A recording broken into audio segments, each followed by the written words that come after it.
ലക്ഷ്മി, ആ ഏട്ടത്തി. സുചിത്രയുടെ വിളി കേട്ടുകൊണ്ടാണ് ലക്ഷ്മി സാരി മുന്താണിയിൽ കൈ തുടച്ചുകൊണ്ട് അകത്തളത്തിലേക്ക് വന്നത്. ഊണ് റെഡിയായില്ലേ? വിലപിടിപ്പുള്ള സാരിയും അതിനൊത്ത കട്ടിയുള്ള സ്വർണ്ണമാലയും വളയും എല്ലാം അണിഞ്ഞ് തടിച്ച് നീളമുള്ള ഒരു സ്ത്രീയാണ് സുചിത്ര. ലക്ഷ്മിയുടെ ഏട്ടൻ രാഘവൻ്റെ ഭാര്യ. ആ ഏട്ടത്തി എല്ലാം ഉണ്ടാക്കിയിട്ടുണ്ട്. ആ പിന്നെ ലക്ഷ്മി, വെളിച്ചെണ്ണയ്ക്ക് വില കൂടി കൂടി വരാണ്. നീ വെള്ളം കണക്കെ കോരി ഒഴിക്കാതെ. അവർ കാലിലും കാലും കയറ്റി സോഫയിലേക്ക് ഇരുന്നു കൊണ്ട് പറഞ്ഞു. എല്ലാം കാസറോളിലാക്കി ഡൈനിങ് ടേബിളിലേക്ക് എടുത്തു വെക്ക്. ലക്ഷ്മി അടുക്കളയിലേക്ക് നടക്കാൻ നിന്നതും പിന്നെ എന്തോ ഓർത്ത പോലെ അവിടെ തന്നെ നിന്നു. അത് ഏട്ടത്തി, അവൾക്ക് പറയാനൊരു മടി ഉണ്ടായിരുന്നു. നിന്ന് സമയം കളയാതെ കാര്യം പറയും ലക്ഷ്മി. ഏട്ടത്തി, ഏട്ടനോട് നീലുവിൻ്റെ കോളേജ് ഫീസ് ചോദിച്ചോ? ഓ, ഞാനത് മറന്നു. ആരെയൊക്കെ നോക്കണം, പാവം എൻ്റെ ഭർത്താവ്. അല്ലെങ്കിലും നീ എന്തിനാ ലക്ഷ്മി ഇത്രയും ഫീസുള്ള കോളേജിൽ അവളെ ചേർത്തത്? എനിക്കറിയാം ഏട്ടത്തി. അച്ചുവേട്ടൻ്റെ മരണശേഷം ഞാനും മോളും ഇങ്ങോട്ട് വന്ന ശേഷം ഏട്ടന് ചിലവ് കൂടിയെന്ന്. പക്ഷേ ഞാൻ എങ്ങനെ അവിടെ കഴിയും ഏട്ടത്തി? ഇനി നീ നിന്ന് കണ്ണീരൊഴിക്കാതെ പോയി ജോലി മുഴുവനാക്ക്. ഞാൻ അവളുടെ ഫീസ് ചോദിക്കട്ടെ. സുചിത്ര മുഖം കടുപ്പിച്ചുകൊണ്ട് പറഞ്ഞു. ലക്ഷ്മി അവൾ തലയും താഴ്ത്തി അടുക്കളയിലേക്ക് നടന്നു. നീലു മോളെ, ലക്ഷ്മി വിളിച്ചുകൊണ്ട് അവളുടെ റൂമിലേക്ക് വന്നു. നീലു ബുക്ക് അടച്ചു വെച്ച് അമ്മയെ ഒന്ന് നോക്കി. ലക്ഷ്മി കാൽമുട്ടിൽ കൈവച്ച് ബെഡിലേക്കിരുന്നു. സൗമിനി ഇന്ന് വന്നില്ല. വാഷ് മെഷീനും കേടായി. കുറച്ച് തുണി കഴുകിയപ്പോഴേക്കും ആ മുട്ടുവേദന കൂടി. അവർ പറഞ്ഞുകൊണ്ട് കാൽമുട്ട് തടവുകയാണ്. അമ്മ എന്തിനാ അലക്കാൻ നിന്നേ? അമ്മായിക്കൊരു പണിയുമില്ലല്ലോ. രാവിലെ മുതൽ രാത്രി വരെ അണിഞ്ഞൊഴുങ്ങി നടക്കും. അമ്മ കണ്ടും കേട്ടും നിന്നാൽ എന്താ? മോളെ, അങ്ങനെ ഒന്നും പറയാതെ. നമുക്ക് കിടക്കാൻ ഒരിടം തന്നു തന്നെ വലുതല്ലേ. ഇങ്ങോട്ടാ അമ്മ, ഞാൻ തടവിത്തരാം. അവൾ അവരുടെ അടുത്തേക്കിരുന്നു. രണ്ടുകാലും തടവി കൊടുത്തു. അമ്മ, മാമനോട് ഫീസ് ചോദിച്ചോ? അത് മോളെ. ലക്ഷ്മി തല താഴ്ത്തിപ്പോയി. ഞാൻ എത്ര പറഞ്ഞതാ എന്തെങ്കിലും ചെറിയ ജോലിയിൽ കയറാമെന്ന്. വല്ല ട്യൂഷൻ സെൻറ്ററിൽ കയറിയാലും മതിയല്ലോ. നീലു, നീ എന്തൊക്കെയാ ഈ പറയുന്നത്? മെഡിക്കലിൽ പഠിക്കാൻ ഒരുപാടുള്ളതല്ലേ. അതിൻ്റെ ഇടയിൽ ജോലി കൂടി പോകുന്നത് ബുദ്ധിമുട്ടാണ്. നിൻ്റെ അച്ഛൻ്റെ ആഗ്രഹമാണ് നിന്നെ ഡോക്ടർ ആക്കണമെന്നത്. ഞാൻ പഠിക്കാം അമ്മ. പക്ഷേ എത്ര പ്രാവശ്യം ചോദിച്ചാലാ ഫീസ് മാമിൻ്റെ കയ്യിൽ നിന്നും കിട്ടുന്നത്? അമ്മായിയുടെ നാവിൻ്റെ നീട്ടമാണ് സഹിക്കാൻ പറ്റാത്തത്. മോളെ, അങ്ങനെ ഒന്നും പറയാതെ. ഏട്ടത്തി പണ്ടു മുതലേ ഇങ്ങനെ തന്നെയാണ്. അവരുടെ മനസ്സിൽ ഒന്നുമില്ല. വായിൽ വരുന്നത് അങ്ങനെ പറയുമെന്നേ ഉള്ളൂ. ലക്ഷ്മി നീലുവിനെ വേഗം തിരുത്തി കൊടുത്തു. അമ്മയുടെ മോള് ഭക്ഷണം വിളമ്പി വാ, നമുക്കൊന്നിച്ച് കഴിക്കാം. ശരി അമ്മ. നീലു വേഗം അടുക്കളയിലേക്ക് നടന്നു. ലക്ഷ്മി വിഷാദഭാവത്തോടെ അവളുടെ പോക്ക് നോക്കിയിരുന്നു. കണ്ടോ അച്ഛാ, എൻ്റെ ഫോൺ വീണ്ടും സ്റ്റക്കായി. എനിക്കൊരു പുതിയ ഫോൺ വേണം. സുചിത്രയും രാഘവനും അവരുടെ മക്കളായ ഗീതവും ഇന്ദ്രനും ഉച്ചഭക്ഷണം കഴിച്ചു കൊണ്ടിരിക്കുകയാണ്. ഗീതു, ഭക്ഷണം കഴിക്കുമ്പോഴെങ്കിലും ആ ഫോൺ മാറ്റിവെക്ക്. ഇന്ദ്രൻ ദേഷ്യത്തോടെ പറഞ്ഞു. നീ പോ, ഞാൻ എൻ്റെ അച്ഛനോട് പറഞ്ഞത്. ഗീതു ചുണ്ടുകൂട്ടിക്കൊണ്ട് പറഞ്ഞു. നിനക്കല്ലേ 3 മാസം മുമ്പ് പുതിയ ഒരെണ്ണം വാങ്ങിയത് ഗീതു? അച്ഛാ, 3 മാസമല്ല 6 മാസം കഴിഞ്ഞു. ഓ ബെസ്റ്റ്. 6 മാസമേ ഒരാൾ ഫോൺ ഉപയോഗിക്കൂ. നിൻ്റെ ശ്രദ്ധ കുറവാണ്. കേടുവരുമ്പോൾ അച്ഛൻ പുതിയത് വാങ്ങിത്തരുമെന്ന് അഹങ്കാരമാണ്. ഇന്ദ്രൻ പറഞ്ഞുകൊണ്ടിരിക്കുകയാണ്. നോക്കമ്മ. ഗീതു ചിണുങ്ങിക്കൊണ്ട് സുചിത്രയെ വിളിച്ചു. നീ മിണ്ടാതെ ഇരിക്കുക ഇന്ദ്ര, കൊച്ചിനെ കരയിക്കാതെ. സുചിത്ര മകളെ പിന്താങ്ങിക്കൊണ്ട് പറഞ്ഞു. ഈ സമയമാണ് ലക്ഷ്മി അങ്ങോട്ട് വരുന്നത്. അപ്പച്ചി വരൂ, ഇരിക്കൂ. ഇന്ദ്രൻ കസേര നീക്കിയിട്ടുകൊണ്ട് അവരെ ക്ഷണിച്ചു. വേണ്ട മോനെ, ഞാനും നീലും കഴിച്ചു. ഞാൻ ഏട്ടനോടൊരു കാര്യം പറയാൻ വന്നതായിരുന്നു. എന്താ മോളെ ലക്ഷ്മി? അത് ഏട്ടാ, നീലുവിൻ്റെ കോളേജ് ഫീസ് അടച്ചില്ല. നാളെ അവസാന ദിവസമാണ്. എന്നിട്ട് എന്തേ ലക്ഷ്മി നീ ഇത്രയും ദിവസം പറയാഞ്ഞ്? എത്രയാണ്? ഇത്രയും ഉണ്ട് ഏട്ടാ. അയാൾ ഭക്ഷണം കഴിച്ചു കഴിഞ്ഞു കൈ കഴുകി റൂമിലേക്ക് പോയി. ഗീതു സുചിത്രയെ ഒന്ന് നോക്കി. രണ്ടാളുടെയും മുഖം കൊട്ടക്കൊണ്ട്. ഇന്ന ലക്ഷ്മി. അയാൾ 500ൻ്റെ നോട്ടുകെട്ട് അവൾക്ക് നൽകി. രാത്രി ഗീതു റൂമിലൂടെ അങ്ങോട്ടും ഇങ്ങോട്ടും നടക്കുകയാണ്. അവൾ വലിയ ദേഷ്യത്തിലാണ്. എന്താ മോളെ, നീ ഇതുവരെ ഉറങ്ങിയില്ലേ? എന്നോട് മിണ്ടണ്ട അമ്മ. ആരും മിണ്ടണ്ട. എന്താണ് മോളെ കാര്യം? സുചിത്ര അവളെ പിടിച്ച് ബെഡിലേക്ക് ഇരുത്തി. അമ്മ കൺമുന്നിൽ നടക്കുന്നതൊന്നും കാണുന്നില്ലേ? എന്താണെന്ന് പറയൂ നീ, അല്ലാതെ എനിക്ക് എങ്ങനെ മനസ്സിലാകും? അമ്മ കണ്ടതല്ലേ ഞാൻ ഫോൺ വേണം എന്ന് പറഞ്ഞപ്പോൾ അച്ഛൻ എന്ത് കണക്കാ പറഞ്ഞു തന്നത്. അപ്പച്ചി നീലുവിൻ്റെ കാര്യം പറഞ്ഞു വന്നപ്പോൾ ഒരു മടിയുമില്ലാതെ അച്ഛൻ പണം കൊടുത്തില്ലേ. ആ മോളെ, ആ കാര്യത്തിൽ ഞാനും ടെൻഷനിലാണ്. ഞാൻ ലക്ഷ്മിയോട് പറഞ്ഞതാണ് നിൻ്റെ അച്ഛനോട് പറയാമെന്ന്. എന്നിട്ടും അവൾ വന്നിട്ട് നേരിട്ട് ചോദിച്ചിരിക്കുന്നു. പാവം അഭിനയിച്ച് നമ്മുടെ അനുഭവിക്കേണ്ടതെല്ലാം കൈക്കലാക്കുകയാണ് അമ്മയും മോളും. സുചിത്ര പല്ലുകടിച്ചുകൊണ്ട് പറയുകയാണ്. നിന്റെ അച്ഛനാണെങ്കിൽ പണ്ടേ അവളെ വലിയ കാര്യമാണ്. ഇപ്പോൾ വിധവ കൂടി ആയില്ലേ, പിന്നെ പറയുകയും വേണ്ടല്ലോ. നമുക്ക് എന്തെങ്കിലും ചെയ്തേ പറ്റൂ അമ്മ. അവർ ഇവിടെ നിൽക്കുന്നിടത്തോളം നമുക്ക് തന്നെയാണ് നഷ്ടം. ചിന്തിക്കണം മോളെ. ഒരു ദിവസം ആ രണ്ടിനെയും ഇവിടെ നിന്ന് ആട്ടിയിറക്കണം. അതിനുള്ള വഴി കണ്ടെത്തണം. സുചിത്ര ചിന്തയിലാണ്. ആർക്കറിയാം ആ ദിവസം എന്നാണെന്ന് ഗീതു മുഖം കയറ്റിക്കൊണ്ട് പറയുകയാണ്. അതൊക്കെ ശരിയാകും മോളെ, നീ ഉറങ്ങാൻ നോക്ക്. സുചിത്ര അവളെ സമാധാനിപ്പിക്കുന്നു. നിനക്ക് പുതിയ മൊബൈലിനുള്ള പണം അമ്മ തരാം. നിനക്ക് പുതിയത് കിട്ടിയാൽ പോരെ. ശരിക്കും അമ്മ? അവൾ അമ്മയെ കെട്ടിപ്പിടിച്ചു. താങ്ക് യു അമ്മ. ദിവസങ്ങൾ പലതു കഴിഞ്ഞു. ഗീതു രാവിലെ തന്നെ എയർപോർട്ട് വെച്ച് പാട്ടും കേട്ട് കിടക്കുകയാണ് സോഫയിൽ. ഗീതു നീലു അവളെ അടുത്ത് വന്ന് വിളിക്കുന്നുണ്ട്. ഗീതു കണ്ണു തുറന്നതും മുന്നിൽ നിൽക്കുന്ന നീലുവിനെയാണ് കാണുന്നത്. അവളൊരു പുച്ഛത്തോടെ എയർപോർട്ട് ചെവിയിൽ നിന്നും എടുത്തു. ഗീതു, മാമനെവിടെ? എന്തിനാ നിനക്ക് എൻ്റെ അച്ഛന്? പണത്തിനാണോ? നിനക്കും നിൻ്റെ അമ്മയ്ക്കും ഏത് നേരവും എൻ്റെ അച്ഛൻ്റെ പിന്നാലെ നടന്ന് പണം വാങ്ങലാണല്ലോ പണി. ഗീതു, പണത്തിനല്ല, എനിക്ക് ലൈബ്രറിയിൽ ഒന്ന് പോകണമായിരുന്നു. മാമൻ പുറത്തു പോകുന്നുണ്ടെങ്കിൽ കൂടെ പോകാനായിരുന്നു. നീലു, അച്ഛൻ പുറത്തു പോയല്ലോ, നീ വാ, ഞാൻ ആ വഴിയാണ് പോകുന്നത്, ഞാൻ ഡ്രോപ്പ് ചെയ്യാം. ഇന്ദ്രൻ പറഞ്ഞുകൊണ്ട് അങ്ങോട്ട് വന്നു. ഓഹോ, ഞാനൊന്ന് എവിടെയെങ്കിലും കൊണ്ടുപോവാൻ പറഞ്ഞാൽ എത്ര ചോദ്യങ്ങളാ. എന്ത് ആവശ്യമുണ്ട് ഏട്ടന് ഇവളെ ഡ്രോപ്പ് ചെയ്യാൻ?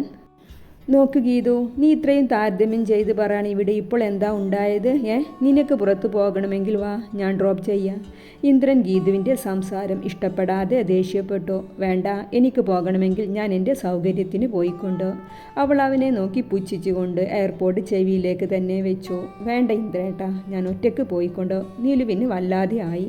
നീലു, നീ വരാൻ നോക്ക്, ഞാൻ ഇറങ്ങാൻ നിൽക്കുമായിരുന്നു. അപ്പോഴാണ് നിങ്ങളുടെ സംസാരം കേട്ടത്. വാ, ഞാൻ മുറ്റത്തുണ്ടാകും, അവൻ പറഞ്ഞു കൊണ്ട് കാറിൻ്റെ കീയും എടുത്ത് പുറത്തേക്ക് നടന്നു. എന്താ ലക്ഷ്മി, നീ തലക്ക് കൈ കൊടുത്ത് ഇങ്ങനെ ഇരിക്കുന്നത്? സുചിത്ര ചാടിത്തുള്ളി അടുക്കളയിലേക്ക് വന്നതാണ്. അത് ഏട്ടത്തി, എന്തോ തല ചുറ്റുന്ന പോലെ. ഓഹോ, എന്തൊരു പണി അധികം വന്നാൽ അപ്പോൾ തുടങ്ങും നിനക്ക് എന്നുമുള്ള ഈ തലകറക്കം. എന്നെ കണ്ടോ, എനിക്ക് എത്ര ജോലിയുണ്ടെന്നറിയോ? ഓരോ ജോലിക്കാരുടെ പിന്നാലെ നടന്ന് അവറ്റകളെ കൊണ്ട് കാര്യം പറഞ്ഞ് ചെയ്യിപ്പിക്കാൻ ഞാൻ പെടുന്ന പാട്. നിനക്ക് ഈ അടുക്കള ജോലിക്കല്ലേ ഉള്ളൂ, അതുകൂടി വൃത്തിയിൽ ചെയ്യില്ല. ആ നീലുവിനെയും കൂട്ടി ആശുപത്രിയിൽ പോയി നോക്ക്. ഇനി ഞങ്ങൾ നോക്കിയില്ല, ശ്രദ്ധിച്ചില്ല എന്നും പറഞ്ഞ് വരാൻ 100 പേരുണ്ടാകും. ഇല്ല ഏട്ടത്തി, അങ്ങനെ ആരും പറയില്ല. ഏട്ടത്തിയും ഏട്ടനും ഉള്ളതുകൊണ്ടാണ് ഞങ്ങൾ ഇന്ന് ജീവിക്കുന്നത് തന്നെ. ഓഹോ, അങ്ങനെയാണെങ്കിൽ നീ എന്തിനാണ് രാഘവേട്ടൻ്റെ അടുത്ത് പോയി ഫീസ് പണം വാങ്ങിയത്? ഞാൻ വാങ്ങിത്തരാമെന്ന് പറഞ്ഞതല്ലായിരുന്നോ?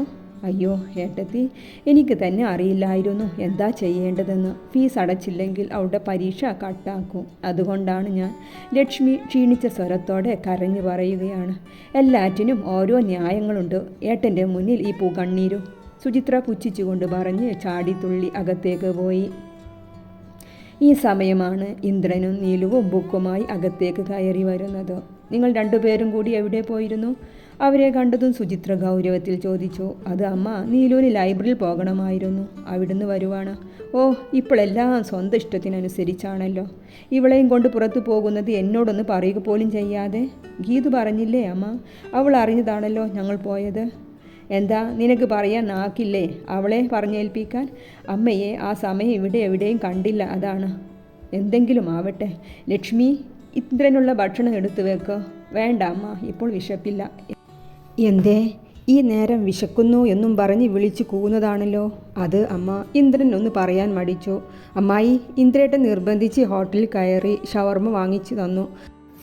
അതാണ്, ഇന്ദ്രേട്ടൻ നിർബന്ധിച്ചിട്ടാണ് കേട്ടോ അമ്മായി. നീലു വേഗം പറഞ്ഞു. നീ എന്തിനാണ് ഇത് ഇവിടെ പറഞ്ഞത് എന്ന് ചോദിക്കും പോലെ ഇന്ദ്രൻ നീലുവിനെ ഒന്ന് നോക്കി. അവൾ അവനെ ഒന്ന് നോക്കി വേഗം അവിടെ നിന്നും പോയി. ദിവസങ്ങൾ പലതു കഴിഞ്ഞു. അമ്മ, ഞാൻ ഇറങ്ങുന്നു, നീലു വിളിച്ചു പറഞ്ഞുകൊണ്ട് പോകാൻ നിന്നതും. മോളെ, കോളേജ് ബസ് പോയല്ലോ. അമ്മ, ഞാൻ ലൈൻ ബസ്സിലാണ് പോണേ. ലൈൻ ബസ്സിലോ? 2 ബസ് കയറി പോവണ്ടേ മോളെ? അമ്മ അത് സാരമില്ല, ഈ മാസം മുതൽ കോളേജ് ബസ് ഫീസ് കൂട്ടിയിരിക്കുന്നു. നീലു, നിന്റെ കോളേജ് ബസ് പോയല്ലോ, നീ എന്തേ ലേറ്റായത്? ഇന്ദ്രൻ ഓഫീസിലേക്ക് പോകാൻ ഡ്രസ്സ് മാറ്റി ഇറങ്ങി വന്നുകൊണ്ട് ചോദിച്ചു. മോനെ, അവൾ ലൈൻ ബസ്സിനാണ് പോണതെന്ന്. അതിൻ്റെ ആവശ്യം എന്താ അപ്പച്ചി? കോളേജ് ബസ്സിൽ ഇനി പോണില്ലെങ്കിൽ ഞാൻ പോകുന്ന വഴിയല്ലേ എന്നും ഞാൻ കൊണ്ടുവിട്ടോളാം. വേണ്ട ഇന്ദ്രേട്ടാ, അതിൻ്റെ ഒന്നും ആവശ്യമില്ല, അവൾ വേഗം പറഞ്ഞു. എന്ത് ആവശ്യമില്ല എന്ന്? ഒരു വീട്ടിൽ നിന്ന് രണ്ടാളും ഒരു വഴിക്ക് പോകുന്നു എങ്കിൽ ഒന്നിച്ചു പോകുന്നതല്ലേ നല്ലത്? ശരിയാണ് നീലു, നീ നിന്ന് തിരിയാതെ അവൻ്റെ കൂടെ പോകാൻ നോക്ക്. നീലു മടിച്ചുകൊണ്ട് അവൻ്റെ കൂടെ പോയി. ഇത് കണ്ടുകൊണ്ടാണ് സുചിത്ര അങ്ങോട്ട് വന്നത്. എന്താ ലക്ഷ്മി, നിന്റെ മോളെ കോളേജിൽ കൊണ്ടുവിടലാണോ അവൻ്റെ പണി? അവൻ അല്ലെങ്കിലേ ഓഫീസ് കാര്യങ്ങളുമായി തിരക്കിലാണ്. അയ്യോ ഏട്ടത്തി, ഇന്ദ്രൻ നിർബന്ധിച്ചത് കൊണ്ടാണ്. നീലു ലൈൻ ബസ്സിൽ പോകണമെന്ന് പറഞ്ഞതാണ്. എന്താ അഭിനയം! എല്ലാവരെയും വശത്താക്കാൻ അമ്മക്കും മോൾക്കും പ്രത്യേക കഴിവാണ്. രണ്ടിനെയും പാവത്താൻ മുഖം കണ്ടാൽ എല്ലാവരും വീണു പോകുമല്ലോ. എനിക്കുള്ള ചായ കൊണ്ടുവാ. അവളെ അടിമുടി നോക്കിക്കൊണ്ട് സുചിത്ര സോഫയിലേക്ക് ഇരുന്നു. ഗീതു, ആ ടി-വിയുടെ വോളിയം കുറച്ച് വെക്ക്. ഇന്ദ്രൻ ലാപ്ടോപ്പിൽ വർക്ക് ചെയ്തുകൊണ്ടിരിക്കുകയാണ് ലിവിംഗ് റൂമിൽ. അതെ, നിനക്ക് ബുദ്ധിമുട്ട് തോന്നുന്നുണ്ടെങ്കിൽ നിൻ്റെ റൂമിൽ പോ. ഗീതു ചുണ്ട് കൂട്ടിക്കൊണ്ട് പറഞ്ഞ് ടി-വിയിൽ മുഴുകി. ഈ സമയമാണ് അവളുടെ ഫോൺ റിങ് ചെയ്തത്. അവൾ ഫോൺ വേഗം ചെവിയിൽ വെച്ച് അവളുടെ റൂമിലേക്ക് ധൃതിയിൽ പോയതും എതിരെ വരുന്ന നീലുവിനെ ചെന്നിടിച്ചു. എന്താ നീലു, നിനക്ക് കണ്ണു കാണില്ലേ? ഗീതു, നീയല്ലേ നോക്കാതെ സ്പീഡിൽ വന്നത്? ഓ, ഇപ്പോൾ കുറ്റം മുഴുവൻ എനിക്കായോ? നീലു, എന്നോട് സോറി പറയ്. ഗീതു, നീയാണ് അവളെ പോയി ഇടിച്ചത്, ഞാൻ ശ്രദ്ധിച്ചതാണ്. ഓ, വലിയ ശ്രദ്ധയാണല്ലോ അവളുടെ കാര്യത്തിൽ, ഗീതു ദേഷ്യത്തോടെ പറഞ്ഞതും. നിങ്ങൾ തമ്മിൽ വഴക്കിടണ്ട, ഞാൻ തന്നെയാണ് ഗീതു നിന്നെ വന്ന് ഇടിച്ചത്. സോറി ഗീതു. ഇനിയൊരു സംസാരം ആഗ്രഹിക്കാതെ നീലു വേഗം അവളോട് മാപ്പ് പറഞ്ഞു. ഓ, ഏട്ടൻ്റെ മുന്നിൽ ആളാവാനാണ്. ഗീതു പിറുപിറുത്തുകൊണ്ട് റൂമിലേക്ക് പോയി. എന്തിനാ നീലു നീ സോറി പറഞ്ഞത്? അവളല്ലേ നിന്നെ ഇടിച്ചത്? അത് സാരമില്ല, അവൾ അവനെ നോക്കാതെ പറഞ്ഞു പോകാൻ നിന്നതും. നീലു, നീ ഈ ദാവണിയിൽ സുന്ദരിയായിട്ടുണ്ട്. നിനക്ക് ദിവസം തോറും സൗന്ദര്യം കൂടി വരുന്നതായി തോന്നുന്നു. അവൻ ലാപ്ടോപ്പിൽ തന്നെ ശ്രദ്ധ കൊടുത്തുകൊണ്ട് ചുണ്ടിലൊരു കള്ളച്ചിരിയുമായി പറയുകയാണ്. നീലു ഞെട്ടലോടെ അവനെ നോക്കി. പിന്നെ ആർക്കും മനസ്സിലാവാത്ത ഒരു പുഞ്ചിരി അവളുടെ ചുണ്ടിൽ മിന്നിമാഞ്ഞു. അമ്മ, ഈ വീട്ടിൽ നടക്കുന്ന വല്ലതും അറിയുന്നുണ്ടോ? എന്ത് ഗീതു? ഞാൻ അമ്മ വീട്ടിൽ നിന്ന് ഇപ്പോൾ വന്നതല്ലേ ഉള്ളൂ. നിങ്ങളെ രണ്ടാളെയും കൂടെ കാണാഞ്ഞിട്ട് അമ്മമ്മ ചോദിച്ചിരുന്നു. ഞാൻ ക്ലാസ് ഉണ്ടായിട്ടല്ലേ വരാഞ്ഞത്. ഏട്ടൻ എന്താ വരാത്തത് എന്ന് അമ്മക്കറിയോ? അവൻ ശ്രദ്ധ മുഴുവൻ നീലുവിനെയാണ്. അവൻ കവളുമായി എന്തോ ചുറ്റിക്കളിയുണ്ട് അമ്മ. നീലു വീട്ടിലുള്ള ദിവസം ഏട്ടൻ ഓഫീസിൽ പോലും പോകാറില്ല. ഇപ്പോഴേ തടയാൻ നോക്കിക്കോ, ഇല്ലെങ്കിൽ അവളെ ആ നീലുവിനെ മരുമകളായി കൊണ്ടു നടക്കേണ്ടി വരും. എന്തൊക്കെ ഗീതു നീ പറയുന്നത്? അങ്ങനെ ഒന്നും ഉണ്ടാവില്ല. അതിന് ഞാൻ സമ്മതിച്ചിട്ട് വേണ്ടേ? ഈ വീട്ടിലെ മരുമകൾ എൻ്റെ ഏട്ടൻ്റെ മകൾ ദീപ്തിയാണ്. അത് ഞാൻ ഉറപ്പിച്ചതാണ്. എത്രയും വേഗം ഏട്ടനോട് പറഞ്ഞ് അവരുടെ നിശ്ചയം കഴിപ്പിക്കണം. അമ്മ, ദീപ്തിയെ എനിക്ക് ഇഷ്ടമാണ്. വേഗം മാമനുമായി സംസാരിച്ച് റെഡിയാക്കൂ. ആ, ഞാൻ നാളെ തന്നെ മാമനുമായി സംസാരിക്കട്ടെ. നീലു, നിനക്ക് ഇന്ന് ഫുൾ ടൈം ക്ലാസ് ഉണ്ടോ? ആ, ഉച്ചവരെ ഉണ്ട്. ഉച്ചയ്ക്ക് ശേഷം അപ്പോഴേ അറിയൂ. എന്നാലേ ഉച്ചയ്ക്ക് ശേഷം ഞാൻ വരാം. നമുക്കൊന്നിച്ച് പുറത്തുപോയി ഭക്ഷണം കഴിക്കാം. പിന്നെ നിന്നെ വീട്ടിലിറക്കി തരാം. അയ്യോ വേണ്ടായേ, എന്നിട്ട് വേണം അമ്മായി എൻ്റെ കഴുത്തിറക്കാൻ അല്ലേ? നമ്മളൊന്ന് പുറത്തു പോയി ഭക്ഷണം കഴിച്ചെന്ന് വെച്ച് എന്തുണ്ടാവാനാണ്? ഇന്ദ്രേട്ടാ, എനിക്കിതൊന്നും ശരിയായി തോന്നുന്നില്ല. ഏതൊന്നും നീലോ? അവനൊരു കള്ളച്ചിരിയോടെ അവളെ നോക്കിക്കൊണ്ട് ചോദിക്കുകയാണ്. ആ, എനിക്കറിയില്ല, ഞാൻ പോവാണ്. അവൾ കാറിലെ ഡ്രൈവർ സീറ്റിലെ ഡോർ തുറക്കാൻ നിന്നതും. പോവല്ലേ നീലു, ഞാനൊരു കാര്യം പറയട്ടെ? വേണ്ട, അവൾ വേഗം മറുപടി കൊടുത്തു. അതെന്താ? നിനക്ക് ഞാൻ പറയാതെ തന്നെ എൻ്റെ മനസ്സ് വായിക്കാൻ അറിയോ? ഇന്ദ്രേട്ടാ പ്ലീസ്. നീലു, നീ എന്നെ ഒന്ന് സംസാരിക്കാൻ അനുവദിക്കുക.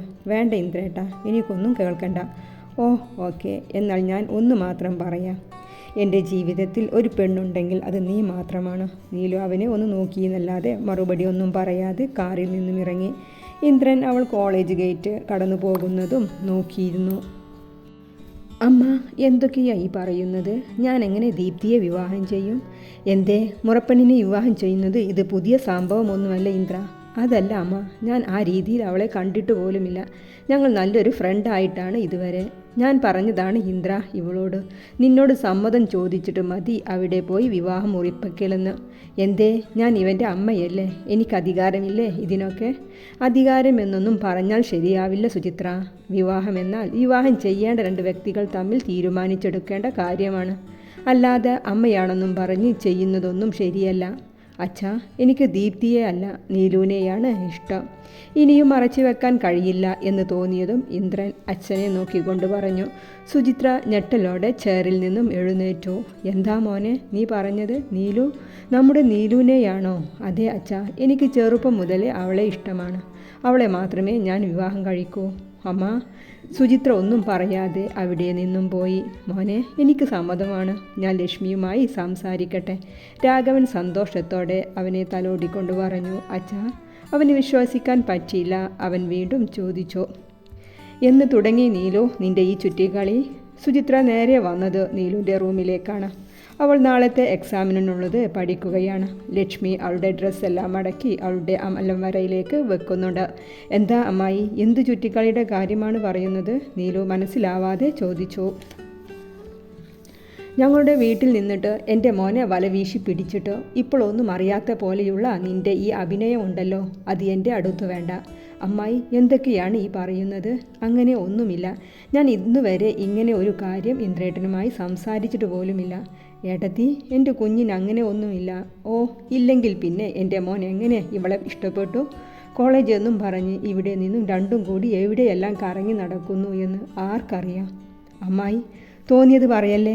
ഞാൻ ഇവിടെ നിന്നും ഇന്ദ്രേട്ടൻ്റെ കൂടെ കോളേജിലേക്ക് മാത്രമേ പോയിട്ടുള്ളൂ. അവൾ ഇടറിയ സ്വരത്തോടെ പറയുകയാണ്. ഏട്ടത്തി, ഇങ്ങനെ തോന്നിയത് വിളിച്ചു പറയല്ലേ. എൻ്റെ മോൾ അത്രക്കാരിയല്ല. ലക്ഷ്മിക്കും ദേഷ്യം വന്നു തുടങ്ങിയിരുന്നു. സുചിത്ര രണ്ടുപേരെയും അടിമുടി നോക്കി. നിനക്കറിയോ ലക്ഷ്മി, ഇന്ദ്രൻ ദീപ്തിയുമായുള്ള വിവാഹത്തിന് സമ്മതമല്ല എന്ന്. എന്താ കാര്യമെന്നറിയോ? നിന്റെ മോളാണ് കാരണം. ഞാൻ ഇനി ഏട്ടനോട് എന്തു പറയും? എങ്ങനെ പറയും ഇന്ദ്രൻ ദീപ്തിയുമായി വിവാഹം കഴിക്കാൻ സമ്മതമല്ലാത്ത കാര്യം? അമ്മ, സത്യമായിട്ട് എനിക്ക് ഇന്ദ്രേട്ടനുമായി ഒരു ബന്ധവുമില്ല. ദീപ്തിയുമായുള്ള വിവാഹം ഉറപ്പിച്ച കാര്യം ഞാൻ ഇപ്പോഴാണ് അറിയുന്നത്. ഏട്ടത്തി, എൻ്റെ കുഞ്ഞ് പറയുന്നത് സത്യമാണ്. അവൾ ഒരിക്കലും അങ്ങനെ ചെയ്യില്ല. എൻ്റെ മോളെ എനിക്കറിയാം. ലക്ഷ്മി കരഞ്ഞുകൊണ്ട് തങ്ങളുടെ ഭാഗം പറയുകയാണ്. ലക്ഷ്മി, നീ ആഗ്രഹിച്ചാലും നിൻ്റെ മോൾ ആഗ്രഹിച്ചാലും ഒരിക്കലും എൻ്റെ വീട്ടിലെ മരുമകളായി ഇവളെ ഞാൻ കയറ്റില്ല. അത് ഓർത്തോ രണ്ടാളും. അവർ ആജ്ഞാപിക്കും പോലെ പറഞ്ഞ് അവിടെ നിന്നും പോയി. ഗീതു, ഇന്ദ്രൻ എന്ത് പറഞ്ഞിട്ടും സമ്മതിക്കുന്നില്ലല്ലോ. സുചിത്ര ഗീതുവിൻ്റെ റൂമിലൂടെ അങ്ങോട്ടും ഇങ്ങോട്ടും നടന്നുകൊണ്ട് പറയുകയാണ്. അമ്മ, ഏട്ടന് സമ്മതം കൊടുക്കൂ നീലുവുമായുള്ള വിവാഹത്തിന്. ഗീതു, നീ എന്തൊക്കെയാണ് ഈ പറയുന്നത്? ആ അനാഥ പെണ്ണിനെ എനിക്ക് വേണ്ട മരുമകളായിട്ട്. ഗീതുവിൻ്റെ വാക്ക് കേട്ടതും സുചിത്രക്ക് ദേഷ്യം വരുന്നുണ്ടായിരുന്നു. എൻ്റെ അമ്മ, ഇങ്ങനെ പ്രഷർ കൂട്ടാതെ വാ, ഇവിടെ ഇരിക്ക്. ഗീതു അവരെ ബെഡിലേക്ക് പിടിച്ചിരുത്തി. അവർ തമ്മിൽ എന്തൊക്കെയോ പ്ലാൻ ചെയ്യുകയാണ്. ഇന്ദ്ര, നീ ഇങ്ങനെ മുഖം വീർപ്പിച്ച് നടക്കാതെ. നിന്റെ ഇഷ്ടം പോലെ ആവട്ടെ. എനിക്ക് സമ്മതക്കുറവൊന്നുമില്ല.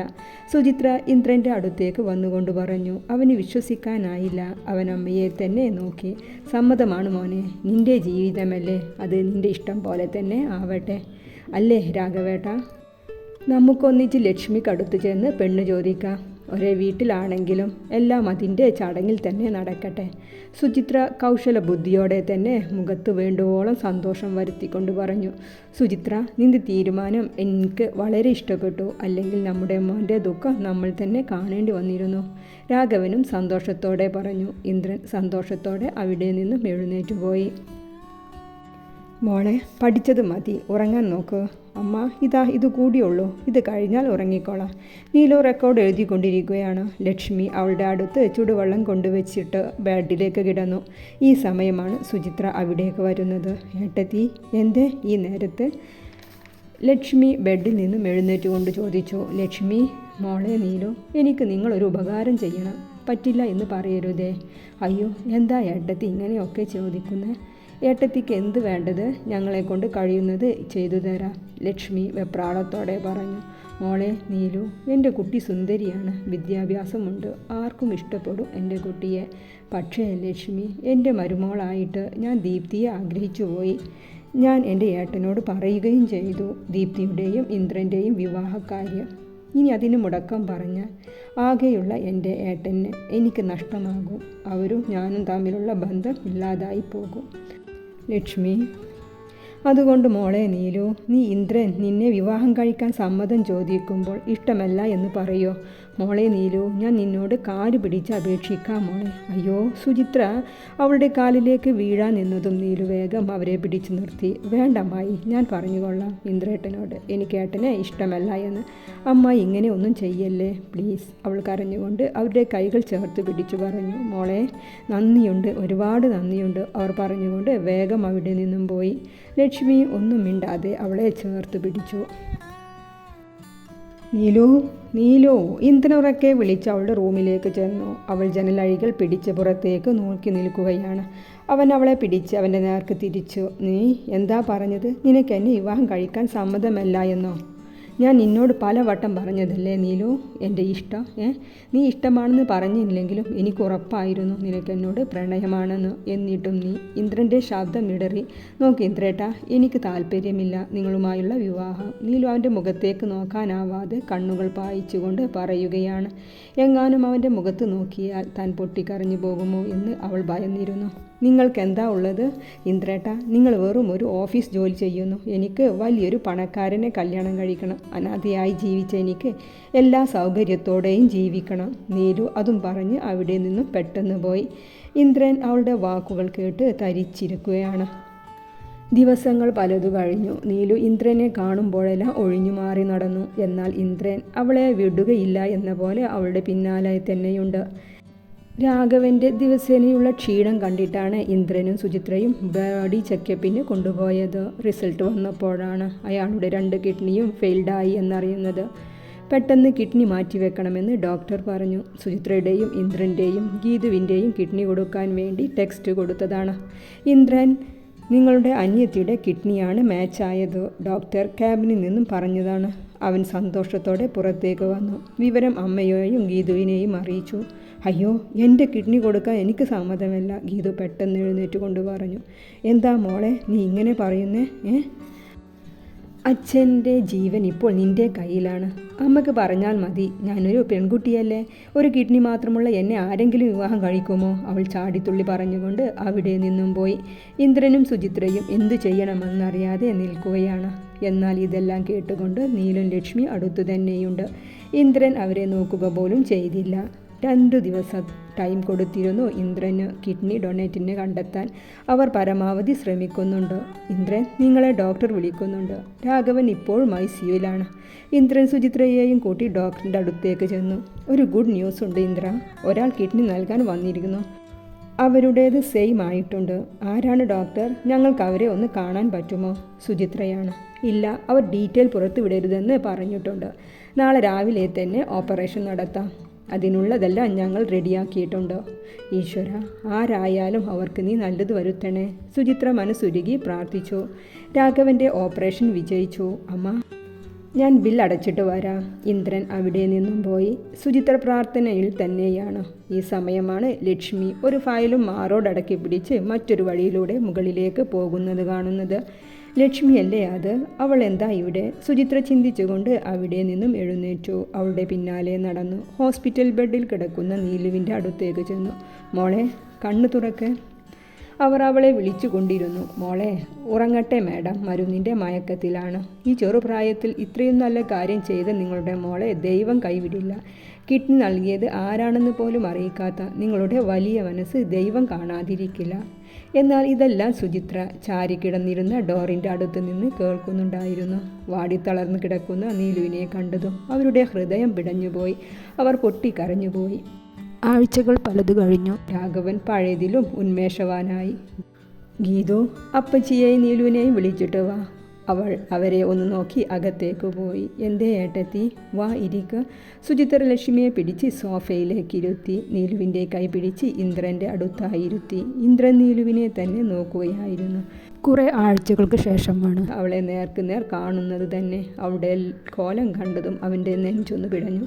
ആകെ കോലം കെട്ടിരിക്കുന്നു. ആ തുടുത്ത മുഖവും ആ നിറവും എല്ലാം മങ്ങിയിരിക്കുന്നു. ആ വലിയ കണ്ണുകൾക്ക് ചുറ്റും കറുത്ത വലയം വന്നിരിക്കുന്നു. മോനെ ഇന്ദ്ര, ഇന്ന ഈ മോതിരം മോളെ അണിയിക്കൂ. സുചിത്ര മോതിരം നീട്ടിക്കൊണ്ട് പറഞ്ഞു. ഇന്ദ്രൻ ഒന്ന് ഞെട്ടി. പിന്നെ അമ്മയുടെ കയ്യിൽ നിന്നും മോതിരം വാങ്ങിച്ചു. അവിടെ ഇരുന്ന ഓരോരുത്തരും ഞെട്ടി സുചിത്രയെ നോക്കി. അമ്മ എന്താ ഈ കാണിക്കുന്നേ? ഇവളെയാണോ നമ്മുടെ വീട്ടിലെ മരുമളാക്കുന്നത്? ഗീതു പുച്ഛം നിറച്ചുകൊണ്ട് ചോദിച്ചു. അതേ ഗീതു, നിനക്കറിയോ, നിന്റെ അച്ഛനെ ഇന്ന് ജീവിച്ചിരിക്കുന്നത് ഇവൾ കാരണമാണ്. നീലുവാണ് രാഘവേട്ടന് കിഡ്നി നൽകിയത് മോനെ. കേട്ട വാർത്ത വിശ്വസിക്കാനാവാതെ രാഘവനും ഇന്ദ്രനും ലക്ഷ്മിയെയും നീലുവിനെയും മാറി മാറി നോക്കി. നീലു ഒന്നും മിണ്ടാതെ തലയും താഴ്ത്തി ഇരിക്കുകയാണ്. അമ്മ എന്താ ഈ പറയുന്നത്? സത്യമാണ് മോനെ, ഞാൻ എൻ്റെ ചെവി കൊണ്ട് കേട്ടതാണ്. നിന്റെ അച്ഛൻ്റെ ഓപ്പറേഷൻ ചെയ്ത് റൂമിലേക്ക് കൊണ്ടുവന്ന ദിവസം സുചിത്ര അന്നത്തെ സംഭവം ഓർത്ത് പറയുകയാണ്. അന്ന് ഞാൻ കണ്ടില്ലായിരുന്നു എങ്കിൽ ഇന്നും ഈ സത്യം നമ്മളറിയാതെ പോയിരുന്നു മോനെ. നിനക്കറിയോ മോനെ, ഞാൻ പറഞ്ഞിട്ടാണ് നീലു നിന്നെ വേണ്ട എന്ന് പറഞ്ഞത്. ഇന്ന് എനിക്ക് എല്ലാം തിരുത്തണം. ഇവളതിലും നല്ല ഒരു മരുമകളെ എനിക്ക് കിട്ടാനില്ല ഇന്ദ്ര. നീ ഈ മോതിരം ഇവളെ അണിയിക്കോ. അടുത്ത മുഹൂർത്തത്തിൽ തന്നെ നിങ്ങളുടെ വിവാഹം നടത്തണം. എൻ്റെ മോളെ എനിക്ക് മരുമകളായിട്ടല്ല, സ്വന്തം മകളായിട്ട് നോക്കണം. ഇതെല്ലാം കണ്ടു ഗീതുവിൻ്റെ കവിൾ കൂടി കണ്ണുനീറൊഴുകി. ഇന്ദ്രൻ മുട്ടുകുത്തിയിരുന്ന് അവളുടെ വിരലിലേക്ക് മോതിരം അണിയിച്ചു. നീലു ലക്ഷ്മിയെ ഒന്ന് നോക്കി. അവർ പുഞ്ചിരിയോടെ കണ്ണുകൾ ചിമ്മി കാണിച്ചു.